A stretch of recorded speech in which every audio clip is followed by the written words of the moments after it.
Hey guys, welcome back to part 3rd, and in this part we are going to set up our retrofit. So first thing first, go to build.gradle module app level file, add this dependency. And if you don't know how to get these dependencies, so what you will do, you will check my description and I will put my GitHub repository link. Go to that link, copy this dependency, paste on your project, and then sync your project. All right, so after that, this is our website, basically not my website, so I'm going to use this website API, and you can put your email over here, submit it, and you can receive your API key on your email. So after that, this is our main link which we are going to use in order to fetch data from the remote source. Okay, so this is our base URL, our searching string, which is in our case Lucifer, and this is our page number because it supports pagination, so that we are going to use paging 3 library in our project. And here you can paste your API key. So now I'm going to copy this base URL, jump onto our project, create a new package naming utils, and in this utils I'm going to create a new Kotlin class file naming constants, and this is not a class, this is an object, and within this object const val base underscore URL, paste your base URL. So in our case this is our base URL. All right, so create another package, and in this time the package name is remote. Create a new Kotlin class file, and this time it is an interface, so movie interface. All right, so we are going to use our retrofit library, so we have to define some function in this particular interface. So the first function is suspend get all movies. Okay, so this is an get request because we are actually requesting to the server, please provide me some data, so that is why. And now we are going to inspect our link. So you can see the link has this query. So the query is s is equals to something, and our query include this page number. So page number is some integer value, and our API key, which is an string type. Okay, so jump onto our IDE, make a query, alt enter to import this thing, and s, so s pass string. All right, so the second query is our page number, so page int, and the third is our API key. So query, we need to check the API key spelling, so I think API key is written in this way into our link, and yes, so make sure this thing which you write in this query is exact same to this thing. So you can see the first one is s, second one is page, last one is API key, otherwise you will not get any kind of data from this API. Okay, so pass our API key, and this time it is an string. Okay, so now we are going to create a new package naming data, and within this data this thing is going to return by our server. So copy, control A, control C.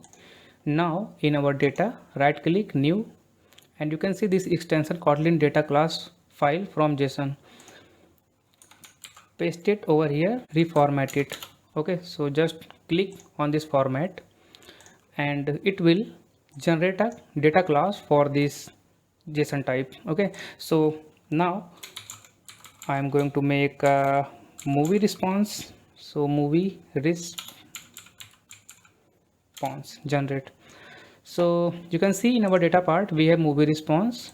So this is our movie response.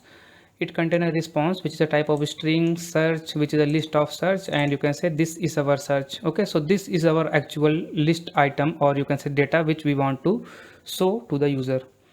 So this is our movie response. So what we will do, jump onto our movie interface, and this thing is going to return a response. You can say retrofit.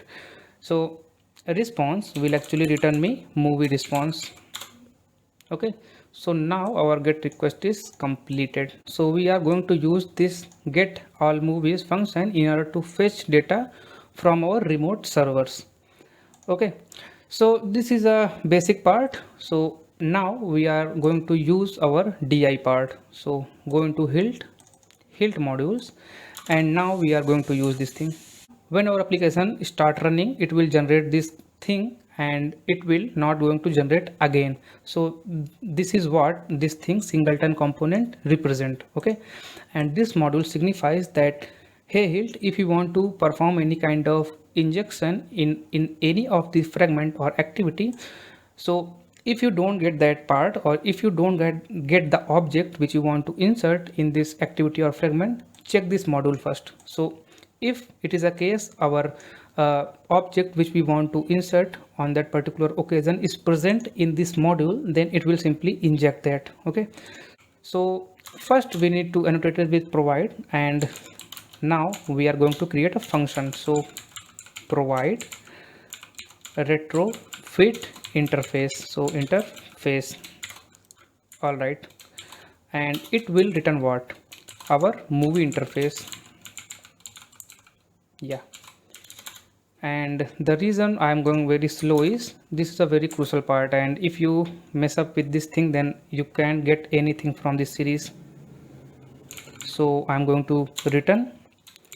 So first call our retrofit, alt enter to import builder, and you can see after that we are going to pass our base URL. So by using our constant, we pass our base URL, and then we are going to use converter factory. So this add converter factory, and then after JSON converter factory, we are using we are going to build this thing. Okay, so after building, we just want to create our movie interface. So pass the movie class, movie interface class.java, and by using this chaining, we are going to get our movie interface. So this thing will actually provide some life to our methods, you can see over here. Okay, so by using this function, Hilt will get the movie interface. Okay, so this thing will create life to our method which is present in our movie interface, you can see over here. So yeah, this is our this is the use of our modules in the Hilt. Okay, so that's it for this part, and in the other part we are going to continue our next section. Okay, thank you.